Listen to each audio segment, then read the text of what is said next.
A little bit stressful.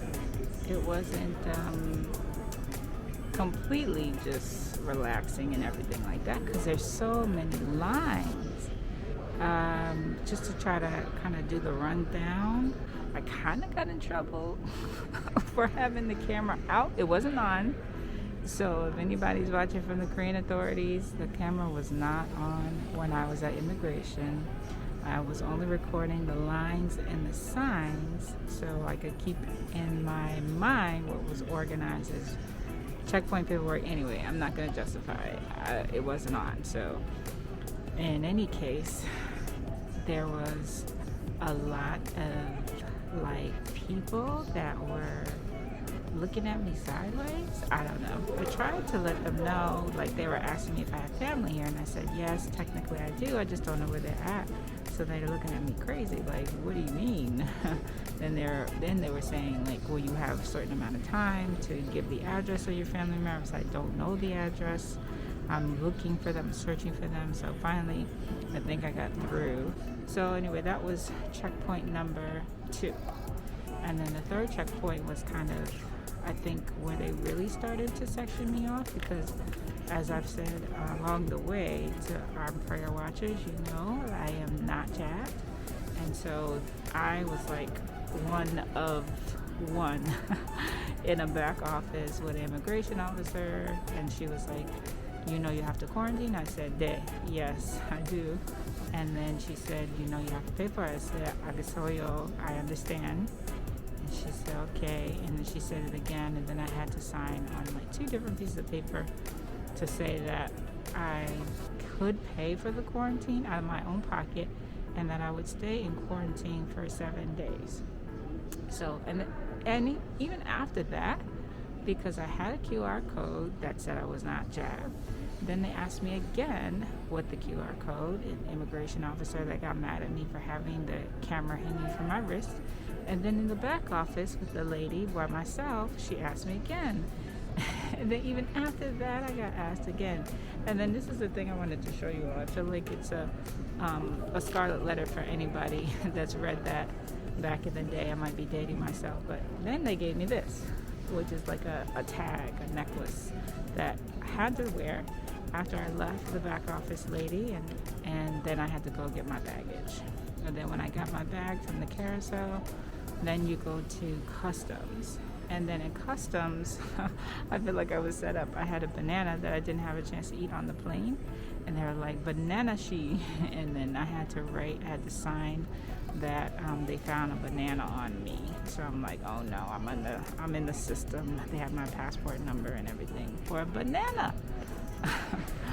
And then after that, then I came out of those doors, and then there was a big sign, a guy that said, you've got a necklace on, come here. And then there they asked me again if I was shabbed. I'm like, no, how many times do I have to say? So in any case, I'm happy that it's over with. I didn't feel stressed as much as I did about the paperwork as I did about the camera because of how, and the banana. As much as they are like trying to get me, I'm like writing my passport number down, really. So I didn't like that. I didn't like that. So Korean officials like, it's a banana, really?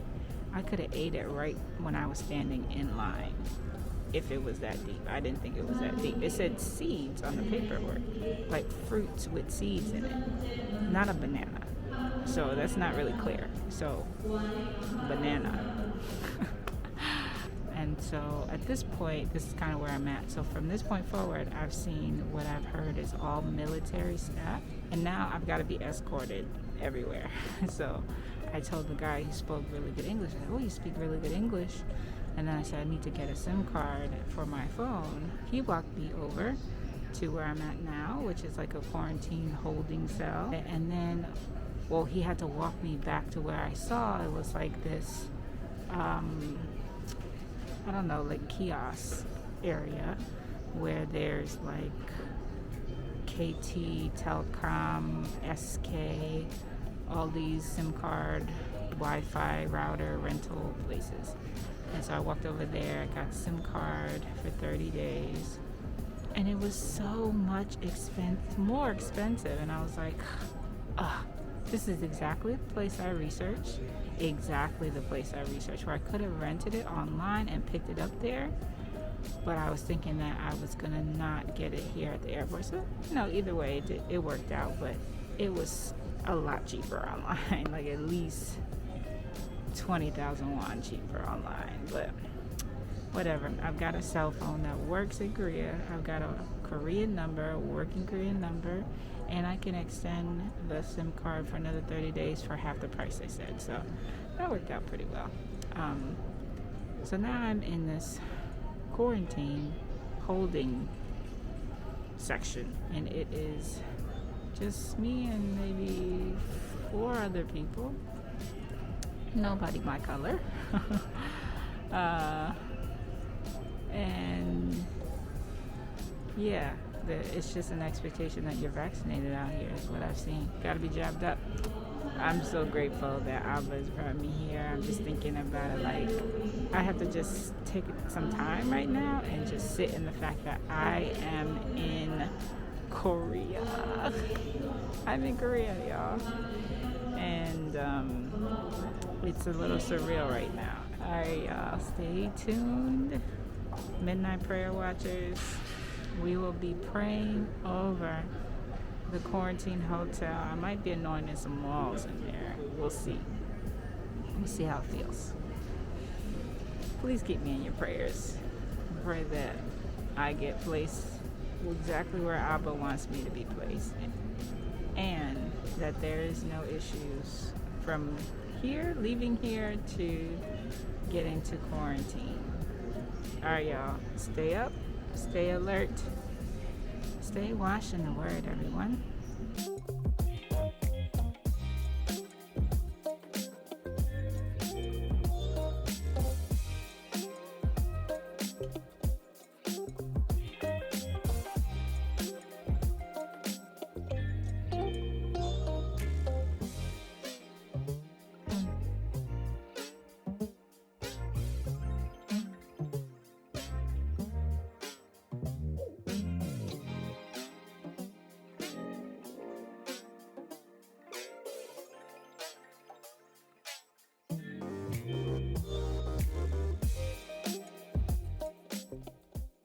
We are waiting for a quarantine transport.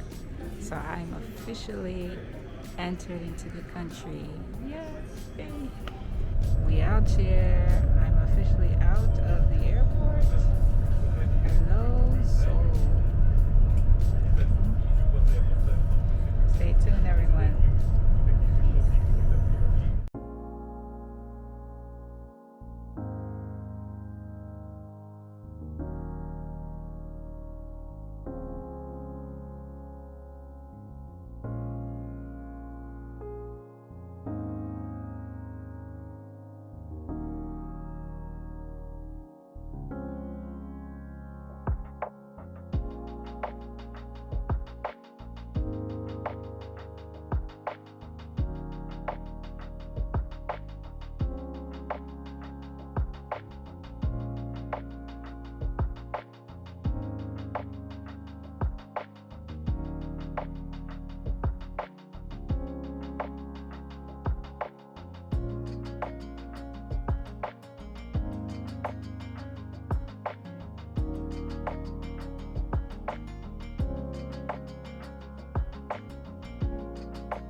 다녀왔습니다.